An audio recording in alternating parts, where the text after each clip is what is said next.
Cordial saludo. A continuación presentamos la actividad 3 de Neuropsicología de la Educación, en la cual abordaremos las contribuciones de la neuropsicología cognitiva a la educación. Este grupo está conformado por Claudio Hernández, Yanglis Cantillo y quien les habla, Mari Calderón. Damos inicio con los aportes a la neurociencia cognitiva. Dentro de los aportes realizados a la neurociencia cognitiva, pues se destacan las investigaciones del señor Bernard Moncaster, quien trabajó la sensación somática, y el señor Edward Evars, quien trabajó el control del movimiento. Ellos fueron grandes pioneros en el estudio neurológico, desarrollaron técnicas que permitían obtener registros unicelulares en monos despiertos, y para ello lo que hacían era implantar pequeños electrodos en el axón de la neurona, y esto les permitía obtener un registro intracelular. Cuando estos electrodos eran implantados en la parte de afuera de la membrana, obtenían un registro extracelular. Posterior a ello, el señor Fuster y Alexander utilizaron su técnica para relacionar las actividades de la neurona dentro de la respuesta demorada y la memoria a corto plazo. Por su parte, el señor Posner definió lo que es la cronometría mental, es decir, que cuando se produce un estímulo, este tiene un procesamiento, y este procesamiento produce cambios que pueden hacer que una tarea tenga una respuesta rápida o demorada. La técnica de neuroimagen. El desarrollo de esta técnica se basa en la medida y el análisis de los cambios que en el flujo sanguíneo cerebral en función de las demandas metabólicas en regiones específicas del cerebro. Entonces ya se hace mención a lo que es la tomografía por emisión de positrones y la resonancia magnética funcional, lo que permite hacer un mapeo de las áreas que se activan durante tareas cognitivas. Aquí se puede resaltar la utilización de estas técnicas de neuroimagen a Posner, que utilizó la tomografía por emisión de positrones para el estudio de áreas implicadas en diferentes aspectos del lenguaje. Cosley, que aplicó estas técnicas a la problemática de rotación mental de objetos.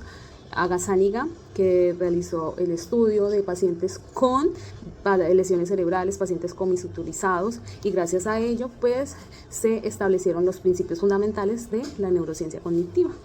Bueno, el aporte que han tenido realmente las neurociencias a la educación, pues parte de inicialmente, históricamente, etimológicamente, de pues una base neurológica precisamente que se centraba en lo que era, pues que provenía, digamos, el aprendizaje y todo de una forma muy localizacionista, que era que se efectuaba directamente en el módulo cerebral, y describe precisamente que la conducta estaba supeditada a lo que pasaba allí, en todos estos nervios y en todas estas correlaciones neuronales existentes precisamente en estos procesos mentales.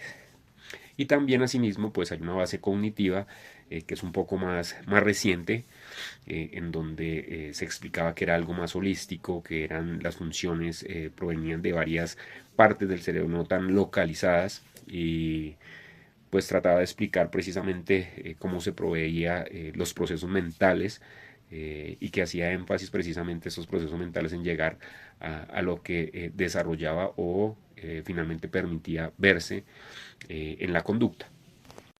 Algo importante a tener en cuenta dentro de la neuropsicología cognitiva frente a lo que es la aplicación o la repercusión en lo que es el proceso de aprendizaje son los sistemas del procesamiento de la información, ¿sí? El SPI. El sistema de procesamiento de la información está denotado en tres procesamientos. Uno que es de entrada, en donde básicamente pues entran en función todo lo que es lo sensorial, la parte sensorial o de percepción. Otro que es el proceso central propiamente dicho, que es donde pues interviene todo lo que es el mecanismo o el proceso tal de los procesos de la mente como tal, y una parte o procesamiento de salida que tenía que ver con la parte motor o lo que se dice de la acción. Bueno, hablemos un poco acerca de las aportaciones que entrega Vygotsky a la neuropsicología de la educación. Entonces nos dice dos grandes aportes, entre ellos está la teoría histórico-cultural o sociocultural, donde destaca la génesis social de las funciones psicológicas superiores, y nos dice también acerca de cómo aparecen los primeros interpsíquicos colectivos, y luego cómo los intrapsíquicos son individuales. Entonces, ¿cómo nos explica eso? Nos dice habla un poco sobre la formación de las acciones voluntarias, que vienen siendo 3. Entonces dice, mira, los interpsíquicos son cuando el adulto le da la orden y el niño la ejecuta. La extrapsíquica es cuando el niño comienza a hablar por sí solo, y el intrapsíquico se presenta cuando el niño realiza una acción en su pensamiento, que realmente ya comienza a generar más aportaciones desde su análisis cerebral, por así decirlo, y es donde se presenta el punto intracortical. Bueno, hablemos entonces de la neuropsicología cognitiva y sus aportes a la educación.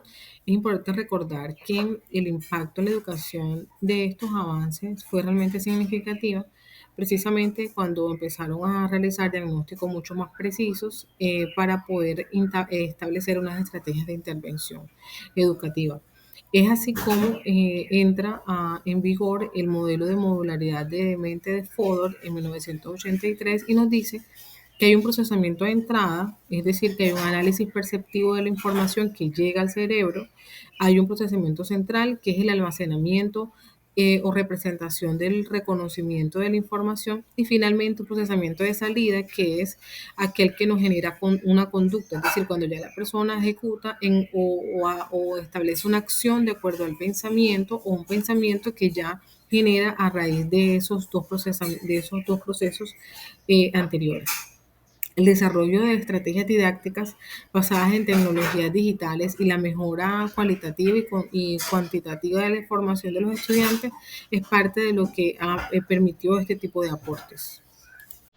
Del trabajo anterior podemos sacar de base 3 conclusiones. Una de ellas es darle la relevancia y la importancia necesaria pues, que tienen todo lo que tiene que ver con la actividad neuronal y el funcionamiento integral del cerebro en procesos de aprendizaje.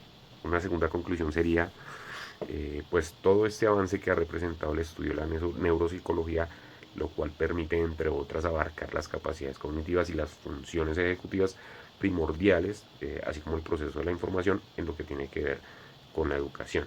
Y por último, también podemos concluir que debido a todas estas lesiones cerebrales que se han empezado a ahondar, a investigar, pues se han venido aperturando algunas técnicas de neuroimagen, lo que posibilita precisamente emitir un diagnóstico integral de funcionamiento del cerebro.